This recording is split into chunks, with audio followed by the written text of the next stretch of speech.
First, third, and fifth, and seventh, and ninth. Good. Teachers also come in. Please, teachers also come in. आइए अंदर आइए प्रतिभा madam. प्रतिभा madam, मैं सब teachers को भी सुनाना चाहता हूँ।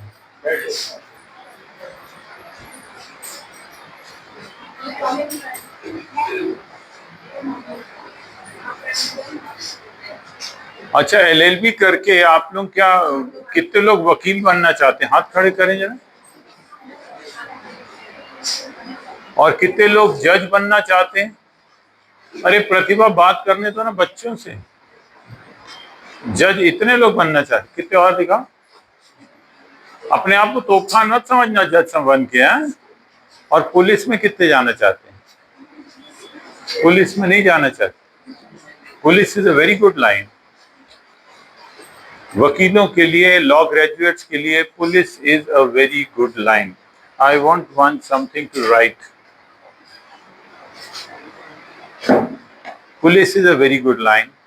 You enter the police as a sub-inspector, as a constable, as a sub-inspector, as a DSP, and of course, if you are very, very brilliant, directly IPS you enter. तो IPS के जो बच्चे होते हैं वो साल 2 साल नहीं 3 साल में एडिशनल SP बन जाते हैं। Okay, I want one duster. Police is a very good line. You must aspire for police also. There is one very important career that is called public prosecutor. APP बनते बच्चे लोग. That's a very good. Now for civil judge you have to first have 3 years practice. So for 3 years practice you should join not high court advocate like me. Join district court lawyer. Okay. Now all of you अंग्रेजी समझते? हिंदी समझते? पंजाबी समझते? अरे हम तो पंजाबी में lecture देने आए थे। हैं? पंजाबी नहीं समझते? हैं? अगर आपको भारत के अंदर वकालत करनी है तो you must learn 3 languages. Number 1 Hindi, very good in Hindi. Number 2 English, and number 3 Punjabi, because how will you dance? Wakalat is so taxing. Now you need to dance. Only then you can perform next morning. You have noted down my name? That is very important. Now suppose some offense is committed. Some offense is committed. So what will happen? What will you do? आपके घर में चोरी हो गई है ना, किसी के यहाँ मर्डर। बेटा आप भी तो लॉ वाले, अंदर बैठ। आप भी बच्चे लॉ वाले हो, बैठो अंदर सब जने। नवतेज के बाजू में आपके घर में चोरी हुई, डाका डाला किसी ने, तो क्या करोगे आप? कहीं मार पिटाई हुई, क्या करोगे? How things will proceed that no one knows. मैं बड़े बड़े कई लोगों को बात करता हूँ, लॉ ऑफिसर लगे हुए हैं, फलाना ढिमाका जाए, भाई फलां हो जाएगा। अगर मर्डर हो गया कहीं तो क्या होगा? How we will proceed. वो किताब कहाँ है? वो किताब से मैं लेक्चर दूंगा, क्योंकि I don't remember the new sections. जब भी कोई ऑफेंस कमिट होता है, कोई भी ऑफेंस, मर्डर, रेप, डकैती, मारा पीटी, सिर फोड़ा Singh, all these things happen. तो ये सब जो तमाम चीजें हुई हैं, इसके बाद जो पुलिस की इन्वेस्टिगेटिव मशीनरी है, that comes into action. How does it come into action? How? कोई जाके बताता है ना, तो जो उसको बताता है उसको क्या बोलते? सब कुछ तो मालूम है तुम लोग को, जबरदस्ती लेक्चर सुनने आ। FIR, we begin with FIR। हमारे जमाने में FIR लॉज होती थी 154 में। अब कौन से सेक्शन में होती थी? पहले 173 में फाइनल रिपोर्ट होती थी, अब होती है 193 में। 193 आप लोगों को मालूम। सवाल ये पैदा होता है कि जब कोई भी क्राइम कमिट होगी तो क्या होगा। सबसे पहले हम जाके पुलिस को बताएंगे एंड इसको मिटा बेटे। सबसे पहले पुलिस को जाके बताएंगे कि एक क्राइम कमिट हुई है। So crime police will launch 1 FIR, प्रथम सूचना प्रतिवेदन, जो हम जाके फर्स्ट इन्फॉर्मेंट जाके लॉन्च करता है। जब लॉन्च करता है तो पुलिस उसको सब कुछ नीचे लिखती है, ऐसा हुआ, उसने उसको सिर पे डंडा मारा, ये हुआ, वो हुआ, अल्टीमेटली उसकी डेथ हो गई। पूरी कहानी खत्म। उसके बाद क्या होता है, नीचे हस्ताक्षर करने हैं। The first informant has to sign. The person who gives information to the police, he has to sign. Then what happens? उसके बाद कोई ऑफेंस कमिट हुआ, पुलिस ने इन्वेस्टिगेशन कर लिया, साइन उसके ले लिए। उसके बाद सारे विटनेस, भाई किसने किसने यहाँ पर मारा पीटी करते हुए देखा, ने बोला इसने देखा, उसने देखा, सबके बयान लेते हैं। वो बयान नए सेक्शन के 180 में मैं अभी पढ़ के आया हूं तुम लोग के लिए, वरना हमारे जमाने में 161 होता था। तो पहले हम कोई भी बात होती थी तो पहले सबसे पहले पुलिस FIR लॉन्च करती है, जिसको हम प्रथम सूचना प्रतिवेदन बोलते हैं। उसके बाद सभी गवाहों के बयान लिए जाते हैं, जिनकी विभिन्न धाराएं हैं, परंतु अपने को 180 से मतलब है। सबके बयान लिए हमने। बयान लेने के बाद एक फाइनल, जब पूरा इन्वेस्टिगेशन हो रहा है तो एक डायरी चलती है, उसको बोलते हैं case diary, police diary. Case diary चलती रहती है, आज इसके बयान लिए, आज इसके बयान लिए, आज इसके। पुलिस टेक्स 4, 5, 6 दिन बयान लेने के लिए पुलिस लगती है। सारे बयान लेने के बाद एक किताब तय होती, इतनी छोटी सी किताब, सबके बयान, मेडिकल रिपोर्ट, फलाना ढिमाका, उसको बोलते हैं जो फाइनल रिपोर्ट। पुराने जमाने में 173 में हम लोग देते थे, अब आजकल 193 है शायद। तो ये फाइनल, हमको कोई भी क्राइम होती है तो हम इतने इन्वेस्टिगेशन करते हैं। इसी बीच कोई हमको, जैसे मैंने किसी का मर्डर किया क्योंकि उसको, मेरे को उसके सोने का कुछ लेना है, तो मर्डर करने के बाद सोने वाला मैंने अपने पास छुपा के यहाँ रख दिया, तो पुलिस मेरे को 2 डंडे मारेगी। CRPC में नहीं लिखा डंडे मारेगी, CRPC में तो ये भी लिखा हुआ है कि you cannot be compelled to give statement against your own self, जो कि भारत के संविधान के अनुच्छेद 20(3) में भी लिखा हुआ है, वो आप लोगों को मालूम होगा। आप लोगों ने भारत के संविधान का मोटा मोटी आइडिया पढ़ा हुआ है। हमको एक, we have got a right to life and personal liberty under article 21। उसमें एक, one of the facets of liberty is that you cannot be punished twice for the same offence, जिसको हम डबल जियोपार्डी बोलते हैं। फिर उसके बाद दूसरा you cannot be compelled to be a witness against your own self, है ना। तो वो 23 में जो है वो बात जो है क्रिमिनल प्रोसीजर में भी है। पुलिस आपके जो बयान लेगी कि आपने, अब क्या हुआ कि जब मारा पीटी लूटपाट हो रही थी तो मैं गवाह था, तो मैं सारा देख के पुलिस मेरे बयान ले रही है, 180 के बयान, जिसको 161 के बयान हमारे जमाने में हम बोलते थे, मैं सबके बयान दे रहा हूँ। उसमें क्या हुआ कि सारा जब लूटपाट हो रही थी तो एक छोटी सी अंगूठी मेरे को मिली, मैंने भी उसको जेब में धर ली, वो मैं नहीं बताऊंगा। पुलिस मेरे को डंडा मारेगी, डंडा मारना नॉट परमिटेड, परंतु मारती है।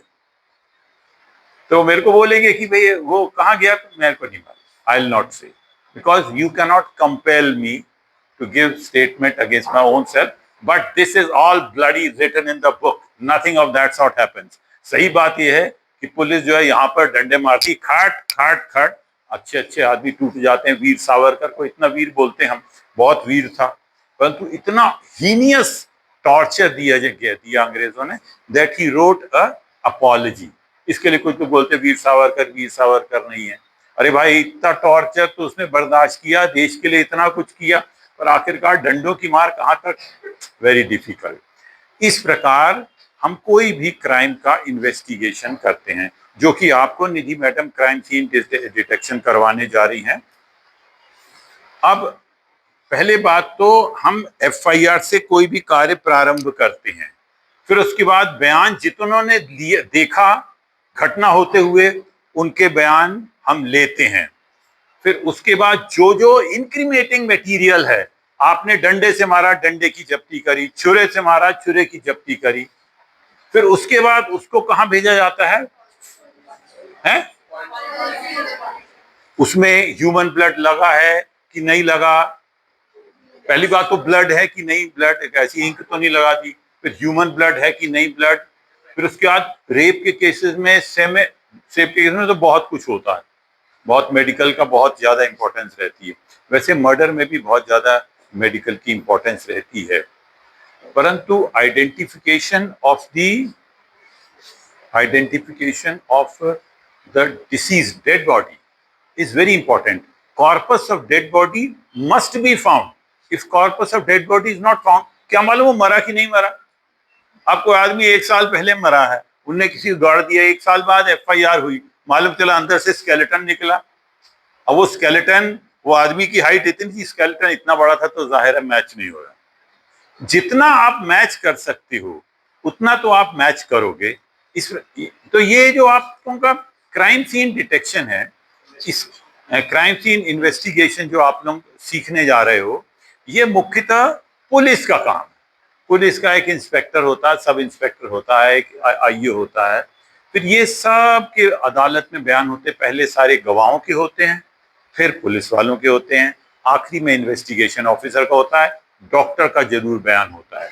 आप लोग अपने अपने कोई कागज है आपके पास, उसमें लिखिए, whenever any crime is committed, लिखो लिखो बेटा, आप भी लिखो लिखो, whenever any crime is committed, जब भी कोई अपराध घटित होता है तो machinery is set into motion by the lodging of one FIR, जिसको हम प्रथम सूचना प्रतिवेदन बोलते हैं। Whenever crime is committed, because I am very sorry that such like question I have asked to those who are graduates of law 5 years ago. They are practicing. How the machinery will swing into action, they don't know. The machinery will swing into action by someone going and reporting to the police that वहां पर murder हुआ है। कोई जाके बताएगा तो, जैसी बताता है तो एफआईआर लॉन्च होती है। परंतु ये एफआईआर आपको पुलिस थाने में जाके लॉन्च करनी पड़ती, which is not the case of rape etcetera, या कोई डिसेबल्ड है तो पुलिस वहां पर आके एफआईआर लॉन्च करेगी। ये सारे वेरियस सेक्शंस हैं जो कि मैं आपको नहीं बताऊंगा, आपको सब खुद पढ़ने हैं। बस FIR, with the FIR the police swings into action. सबने लिख लिया, प्रथम सूचना प्रतिवेदन से पुलिस की मशीनरी गति में आती है। अपने मोबाइल पे लिख लो अगर आप। Then what happens, police goes to the spot and investigates the scene of the crime. Scene of the crime को इन्वेस्टिगेट करते हैं, फिर वहां तूने देखा सबके बयान लेते हैं। फिर उसके बाद जो लिखो, फिर सबके बयान दिए जाते हैं। फिर उस बयान के बाद इंक्रिमिनेटिंग मटेरियल का सीजर होता है। आप लोग अक्सर देखोगे जब अगर वकील या आप पुलिस वाले या वकालत के लाइन में आए, तो आप लोग देखोगे कि एक मेमोरेंडम होता है। वो क्या होता है कि मैंने मर्डर किया एक चाकू से, तो पुलिस ने मेरे को 2 डंडे मारे, मैंने बोला हाँ साहब इससे मैंने मर्डर किया। तो memorandum under section 27 of the evidence act हम लोग लेते थे। आजकल जो भी होता होगा उसको बोलते हैं मेमोरेंडम।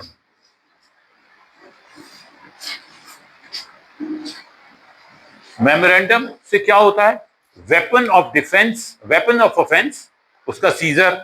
जैसे ही आपने अक्यूज्ड को अरेस्ट किया तो वेपन ऑफ ऑफेंस को आप बोलते किससे मारा, उसने बोला छुरे से मारा। छुरा कहाँ है? छुरा वहां है, मैंने फला नाली में फेंक दिया या खेत में फेंक दिया। तो मेरे को जब 2 डंडे पड़ेंगे तो मैं सच बोल दूंगा, क्योंकि डंडे से डर लगता है। तो मैंने पुलिस को बयान दिया कि मैंने मर्डर किया है और फला हथियार से किया है, which I have concealed in the agricultural field. तो मैंने लिखा आई हैव कमिटेड मर्डर, माना मैंने अपने आप को, कमिटेड द क्राइम। मैंने लिख दिया, पुलिस को बता दिया हुजूर मैंने मारा, और मार के विद नाइफ, नाइफ मैंने खेत में छुपा दी जाके, या कुएं में फेंक दी, कुएं में फेंक दी। इसको बोलते हैं मेमोरेंडम अंडर सेक्शन 27। बेटा नया सेक्शन कौन सा बताएं? Proviso to section 23 of BSO. Provided है ना, सेक्शन 23 का है, मेमोरेंडम ऑफ सेक्शन 23 का। ठीक है, अब ये मेरा बयान है, तो मेरे को सजा क्यों ना हो जाए? बता बेटे, तू बता सकती इसमें मेरे को सजा हो सकती? क्यों? नहीं, but I have admitted, I have committed the murder. एक अरे भाई, कन्फेशन से अच्छा एविडेंस क्या है? मैं बोल रहा हूं मैंने मर्डर किया है, हैं? क्या बोल रहे हो? कॉन्स्टिट्यूशन में नहीं, मेरा कन्फेशन है, मैं तो वॉलंटरली बोल रहा हूं कि मैंने मर्डर किया है और फला जगह कुएं में पुलिस ने 2 डंडे मारे, मैंने बोल दिया मैंने मर्डर किया और फला कुएं में मैंने अपना नाइफ रख दिया। तो इससे मेरे को सजा क्यों नहीं हो सकती? हैं? Confession to police is not admissible. जी बात बेटी। उसका पुराना सेक्शन 24 था, देखो कौन सा? हाँ, देखो बेटा, confession made to police is not admissible in evidence. ये बात आप लोग ध्यान से सुन लो। जैसे अक्यूज को पुलिस पकड़ेगी, उसको 3 डंडे मारेगी, बोलेगा हाँ जो नहीं भी मर्डर किया तो मान जाएगा मैंने मर्डर किया। अरे भाई, डंडे से बहुत डर लगता है, तो इसलिए कानून अंग्रेज लोग बना गए, मानना पड़ेगा मकाले को। Confession made to police officer is not admissible in evidence. तो आप लोग भी जो इन्वेस्टिगेशन करोगे उसमें इस बात का ख्याल रखना, आपको लिखना पूरा है, पुलिस का अपना काम करेगी, परंतु अदालत इसको कैंसिल कर देगी। It will not consider, it will consider that you have got the information that the weapon of offense is hidden over there, but you have committed the murder or not murder.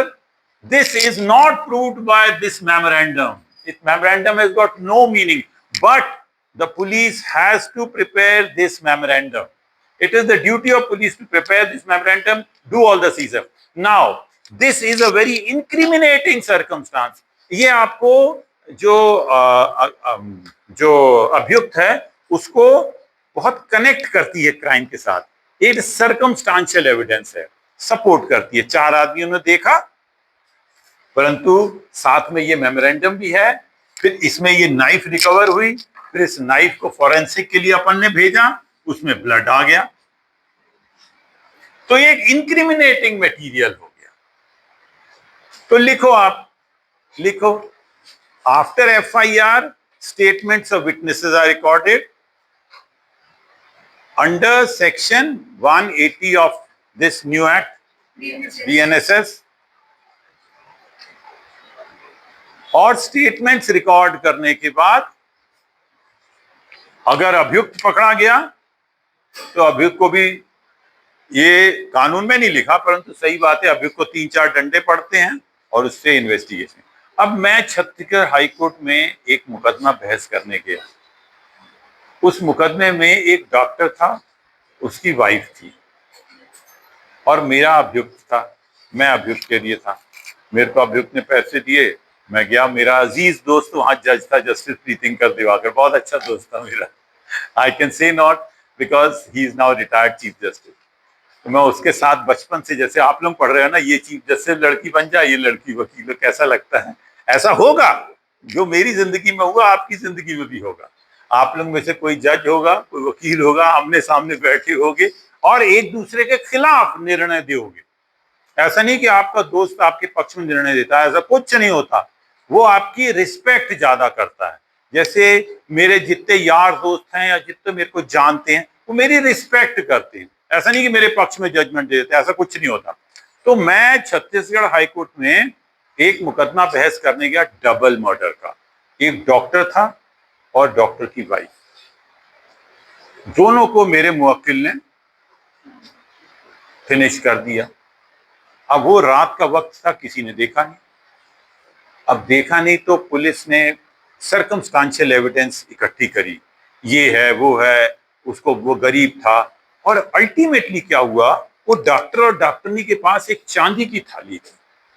वो चांदी की थाली में doctor का नाम लिखा होता, doctor Bose जैसे नाम, डॉक्टर बोस लिखा हुआ था। और वो मेरे अभियुक्त ने ऐसे करके एक तालाब में फेंक दी। खेत में छोटे छोटे तालाब बन जाते, तो पुलिस ने जब उसको 2 डंडे मारे तो वो बोलता वो वहां पड़ी है।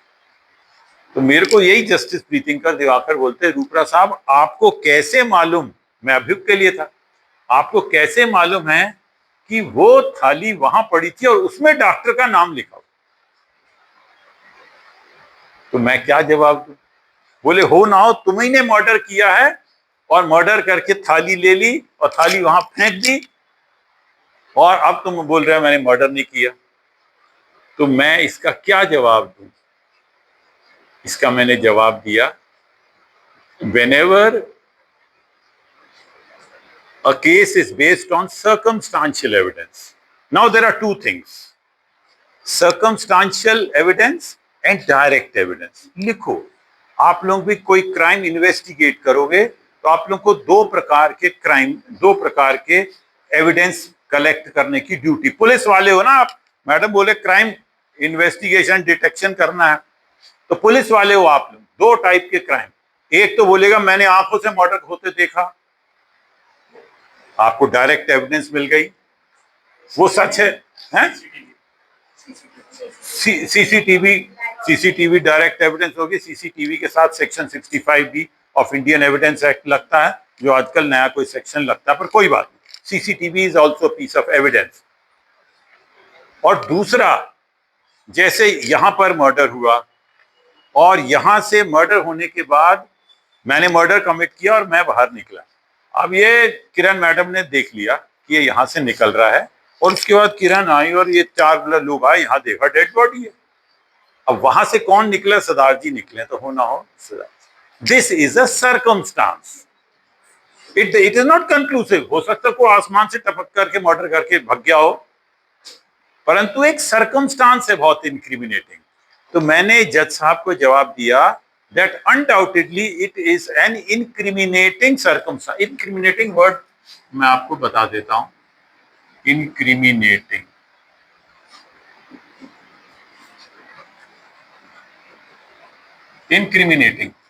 it is no doubt an incriminating circumstance, but for the purpose of proving the commission of a murder, there has to be a chain of evidence, and the chain should be so complete that it will lead to only one suggestion, one conclusion, that I am guilty, and secondly, it should be inconsistent with the idea of my innocence।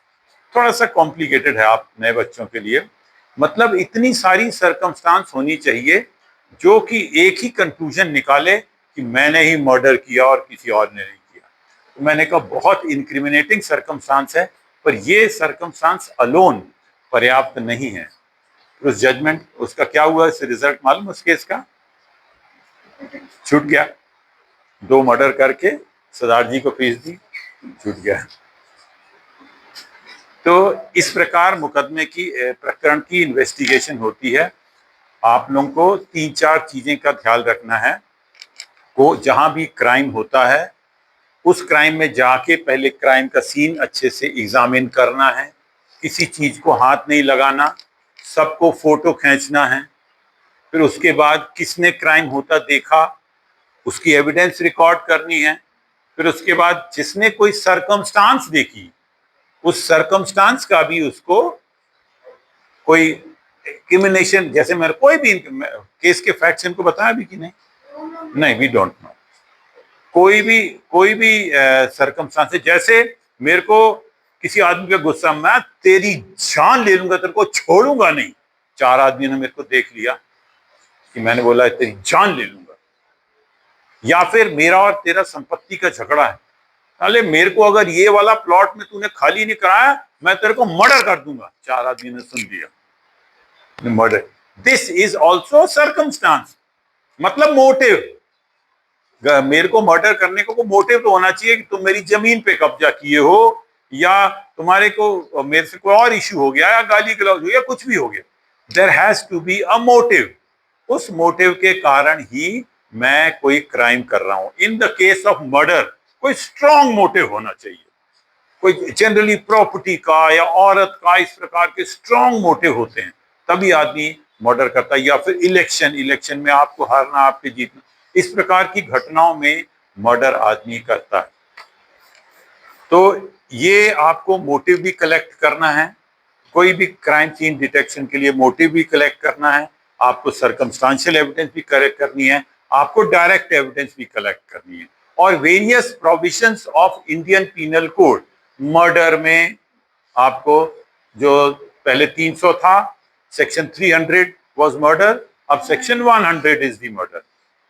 तो वो आप 300 नहीं है, पहले 300 था ना, हमने 300 पढ़ा था, आजकल तुम लोग 100 पढ़ते हो मेरा। नहीं, मर्डर का डिस्क्रिप्शन 100 में है।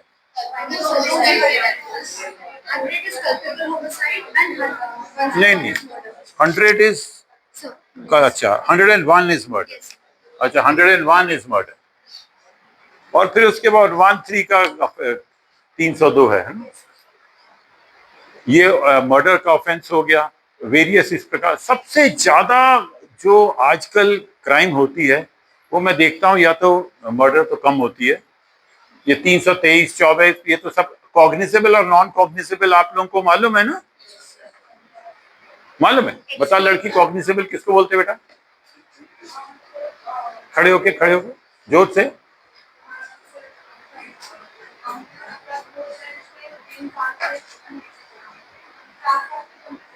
नहीं, कॉग्निसेबल ये नहीं होता।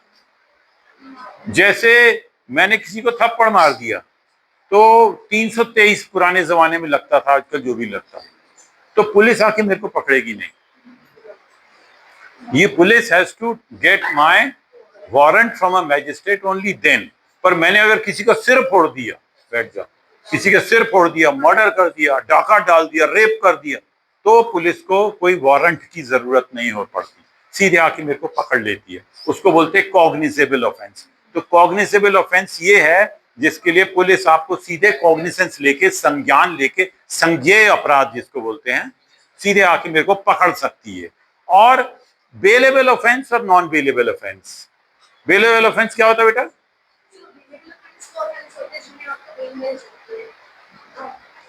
नहीं, नॉन बेल, मैंने मर्डर में कई बेल कराई है।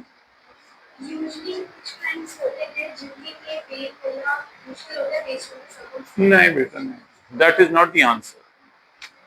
Bailable offences are those offences in which in the police also says you bloody go home. ये एक बेल बॉन्ड भरो, अपने घर जाओ। जैसे थप्पड़ मारा किसी को आपने, तो पुलिस बेलेबल ऑफेंस है, नॉन कॉग्निसेबल ऑफेंस है। इस प्रकार के छोटे छोटे ऑफेंस जो होते हैं ये बेलेबल। हाँ बोलो।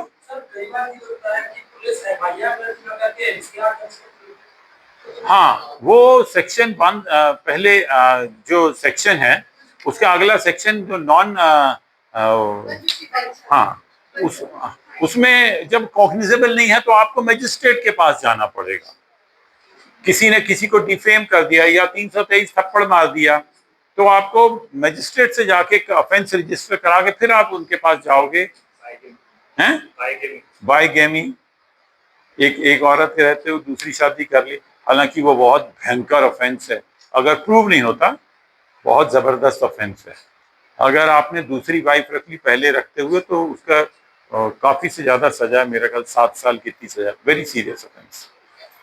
तो इस प्रकार के बहुत आपको सारे मोटा माटी आइडिया जो आप लोग जो भी आपको क्राइम मिलेगा उसका आप सभी धाराएं भारतीय दंड संहिता मतलब भारतीय न्याय संहिता और न्याय सुरक्षा संहिता सारे प्रासंगिक जो उसके सेक्शन हैं, रेलेवेंट सेक्शन, इनका डट से अध्ययन कीजिए। और हम लोग को जितना मालूम, मैंने आप लोगों को ये देखा है कि एलएलबी करने में सारे लोग पहले इंटर्नशिप करते हैं। No, you must read the book first. आपको पूरा चैप्टर 13 जो नए इसका है, अगर आप लोग क्राइम सीन डिटेक्शन करने जा रहे हो तो वहां तमाशा देखने थोड़ा जा रहा है कि ये मर्डर हो गया, ये चाकू लग गया, ये नहीं, इतना नहीं। यू मस्ट लर्न कि मर्डर होने के बाद या डाका डालने के बाद पुलिस कैसे प्रोसीड करती है, ये आपको सीखना है। अब हम जब नए नए वकील बने तो बहुत होनहार स्टूडेंट रहे, यूनिवर्सिटी से गोल्ड मेडल लेकर आए, अपने आप को तोप खान समझते थे। तो हमको सरदार जी कईयों को मालूम नहीं चलता हूँ, लोगों ने सोचा हम सीनियर हैं, पैसे मिल गए एक केस के, तो एक मर्डर का केस मिल गया हमको। तो वही अनुभव नहीं होने की बात देखो आप। अब क्या हुआ कि मर्डर यहाँ पर हुआ और करीब वो वहां पर विटनेस खड़ा था, बढ़िया पूरा उसने मर्डर देखा। अब सारे मर्डर में ये आ रहा है कि रात को 8 बजे की घटना है, 8 बजे की घटना, 8 बजे की घटना, 8 बजे। सरदार जी बहुत खुश, 8 बजे की घटना, हम बहुत खुश हो रहे हैं। आखिरी में हमने पूछा कि रात को 8 बजे थे, अंधेरा था, तो आपने तो कुछ देखा नहीं होगा। जज साहब बोलते हो सरदार जी यूनिवर्सिटी के गोल्ड मेडलिस्ट, आपको डॉक्टर ने बोला ये क्वेश्चन पूछने को, क्यों ये क्वेश्चन पूछा तुमने? इस क्वेश्चन का जवाब विटनेस ने क्या दिया मालूम? वहां एक बल्ब लगा। Foolish question, foolish question. अरे जब रात के 8 बजे मैं अभियुक्त हूं, मैं प्रोसिक्यूशन थोड़े हूं। Prosecution, it is the duty of prosecution to prove the case, not me. तो रात के जब 8 बजे हैं और पूर्णिमा का ऐसा कुछ नहीं है, तो it is the duty of prosecution to say, मेरे को अपनी अकल दिखाने की क्या जरूरत है? मैंने अकल दिखा दी कि तुम कैसे दिखा, तो साला ऐसा क्वेश्चन आंसर आया कि बेड़ा गर्क हो गया। तो इस प्रकार प्रैक्टिकल बहुत से प्रॉब्लम्स आते हैं जो कि आप लोगों को अनुभव से ही सीखने मिलते हैं। Firstly you must know what question you should ask and what question you should not. Acha, there is one another thing which I want to tell, because tomorrow, day after tomorrow, you are going to do crime scene investigation. Now the FIR has to be signed by the first informant. Who will sign it? He is called, in general language we call him first informant. ये सब terminology सीख लो, अच्छा सुविधा होती है। अब क्या होता है, हम जब उसके स्टेटमेंट गवाहों के लेते हैं सारे, तो नीचे कौन दस्तखत करता है? हैं? कौन? अरे भाई, फर्स्ट इंफॉर्मेंट तो था और 4 आदमी ने और देखा, मारा पीटी या घटना कुछ भी, तो नीचे किसके दस्तखत होंगे? हैं?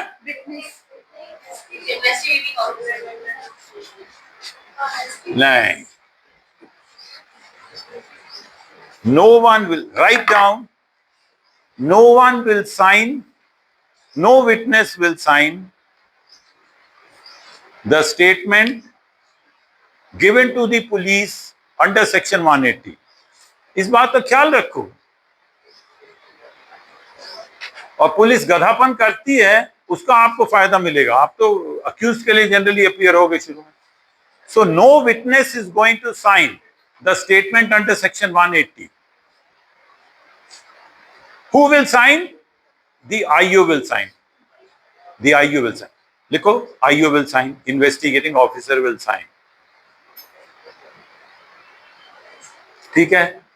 अगर मर्डर का केस है, डेड बॉडी भेजा आपने, डेड बॉडी का रिपोर्ट आया, postmortem report very important witness, so statement of doctor will also be examined, what is the cause of death.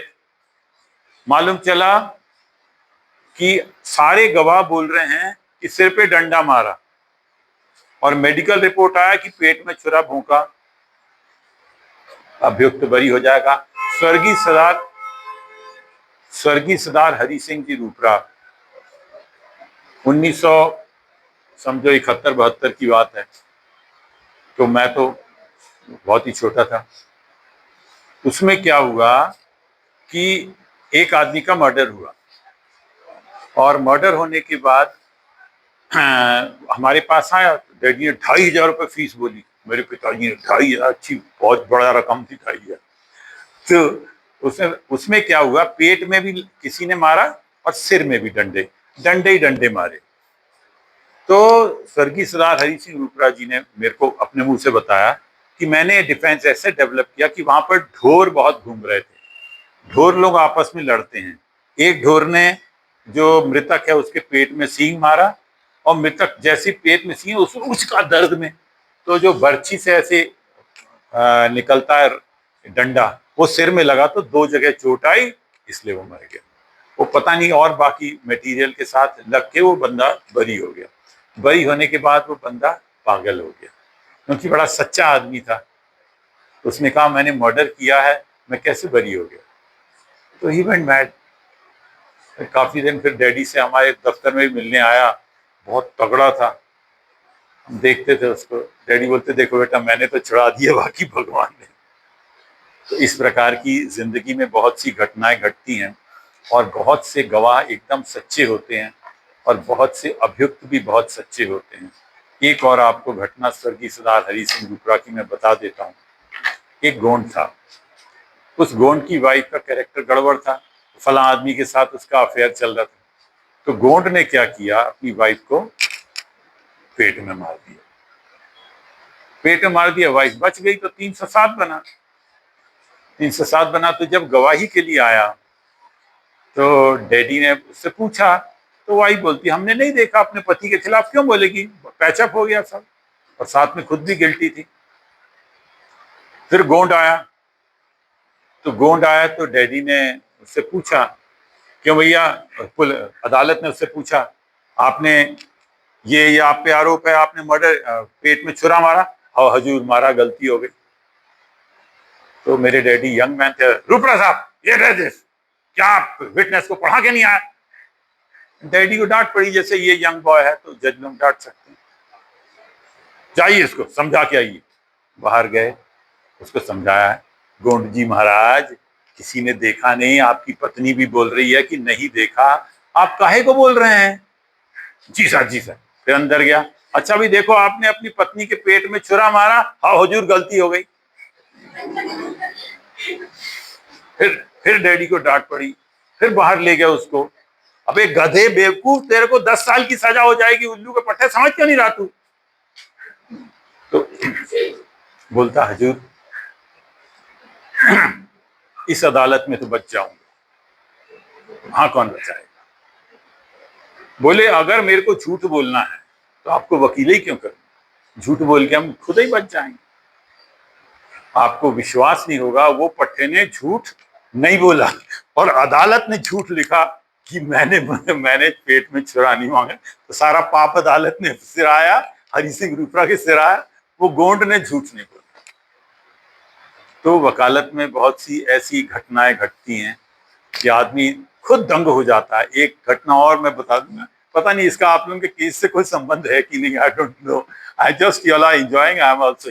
मजा आ रहा है आप लोगों को सब सुन, because these are the practical experiences of a practicing lawyer.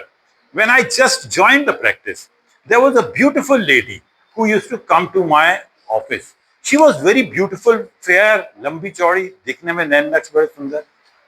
तो उसकी 3 लड़कियां थी, तीनों लड़कियां, उसको पति ने प्रताड़ित किया, कि तुम लड़कियां ही लड़कियां पैदा करी जा रही हो। उसने तीनों लड़कियां कुएं में फेंक दी, खुद भी कुएं में कूद गई।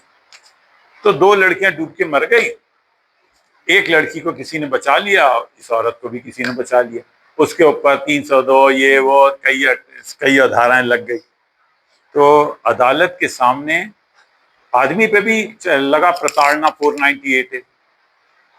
तो जब लगा तो उससे पूछा औरत से कि तुम्हारा आदमी कैसा, अच्छा है, कोई दिक्कत नहीं। बोले कुएं में कैसे गिर गई? बोले फिसल गए। मतलब she was not prepared to make any allegation against her husband. ये हिंदुस्तान की औरत है, ठीक है, sometimes it may be all right, but when husband is guilty of cruelty to that extent कि वो औरत अपने तीनों लड़कियों को कुएं में फेंक रही है, तो हस्बैंड को कमबख्त को जरूर सजा होनी चाहिए। परंतु वो औरत ने बोला नहीं, मैं नहीं करती। तो ऐसी घटनाएं बेटा घटती हैं।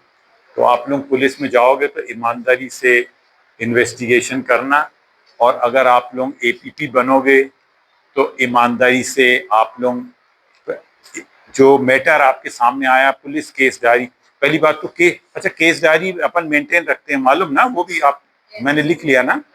आपको क्राइम सीन इन्वेस्टिगेशन और डिटेक्शन में आप लोगों को FIR, statements of witnesses under section 161, नया सेक्शन 180, वो सब आपको करना है।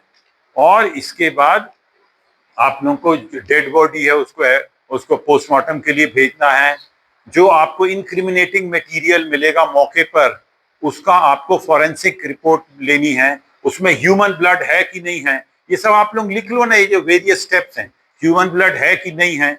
फिर उस सारे को डेली जो इन्वेस्टिगेशन करना है उसको कागज में लिखना है। मेरा आप लोग से और निधि मैडम से भी ये रिक्वेस्ट है कि all of you should write a case diary. जैसे आप आईओ हो, आईओ मीन्स इन्वेस्टिगेटिंग ऑफिसर आप लोग हो जैसे, तो आप लोगों को एक डायरी मेंटेन करना है। और डायरी जब पूरी इन्वेस्टिगेशन खत्म हो जाती है तो आखिरी में पुलिस जो 173 पुराने के अंतर्गत, 193 के अंतर्गत जो फाइनल रिपोर्ट बनती थी, वैसी रिपोर्ट बनाओ। तब तो इतनी मेहनत का फायदा है, नहीं तो क्या मतलब इस क्राइम सीन डिटेक्शन का, फिर कोई मतलब नहीं। तमाशा देखने थोड़े आए हो। You have come here to learn something about criminal procedure. Okay? All the best.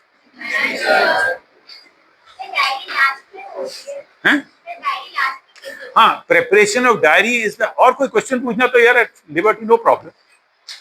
Preparation of diary, your entire procedure begins with FIR and ends up with preparation of the final police report, conclusion of the diary under section 172 of the CRPC and 192 of the new BNSS, and the final report is prepared under section 193 that you submit to the magistrate. Then the duty of the investigating agency is over. Then the matter goes to the court. Then the matter court proceeding वो दूसरा हो गया। That मेरा ख्याल है उसको मैं आज नहीं टच करूंगा। आपका काम यहीं तक है कि एफआईआर से लेके आप टोटल कवर कर दोगे। आप पुलिस फाइनल पुलिस रिपोर्ट बना के अदालत में जमा, इसको चालान बोलते हैं हम, वो पेश किया, काम आपका खत्म। कुछ आपको संशय करना है आप पूछो, कोई प्रॉब्लम नहीं। हाँ, मीडिया का रोल है कि जैसे पुलिस ने ऑनेस्टली इन्वेस्टिगेट नहीं किया।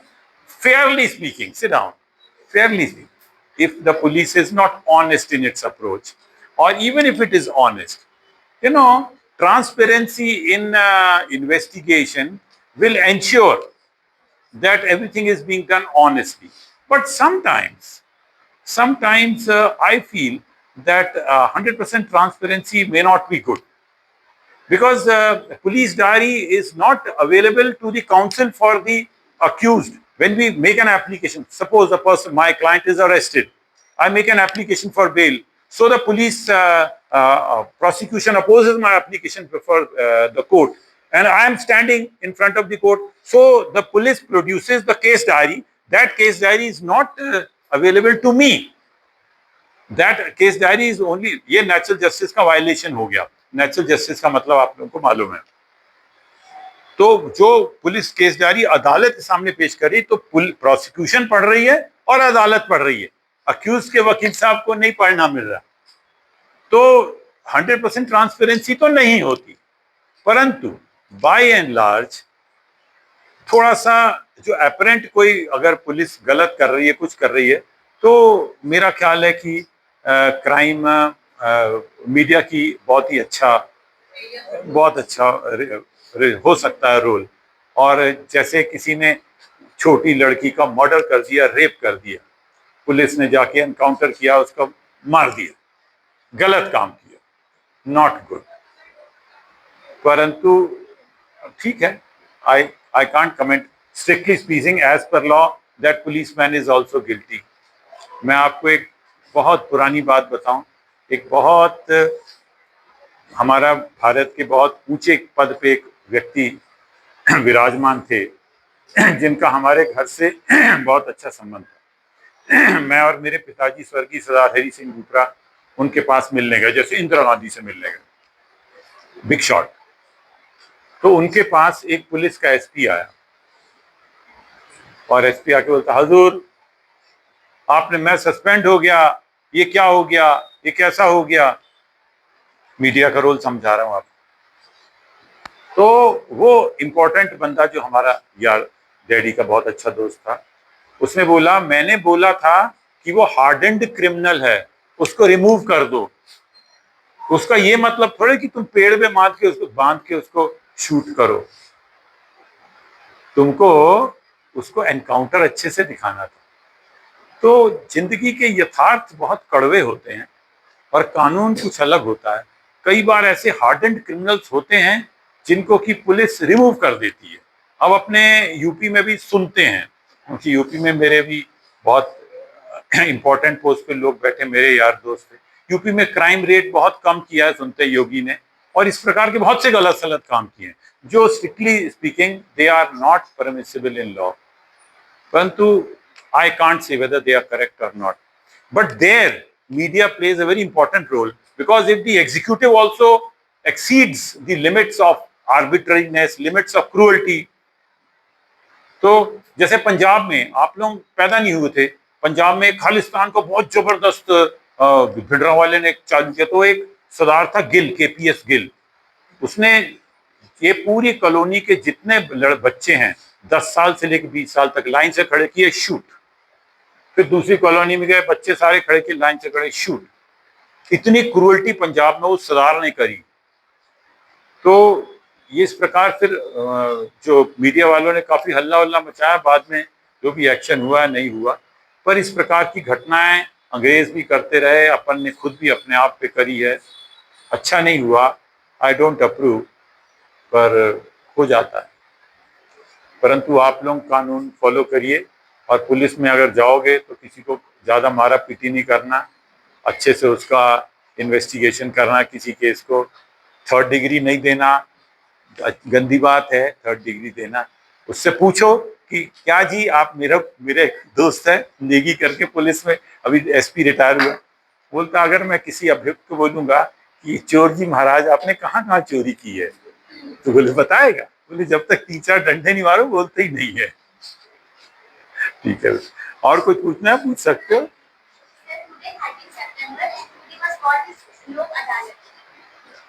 लोक अदालत का बेटा, ये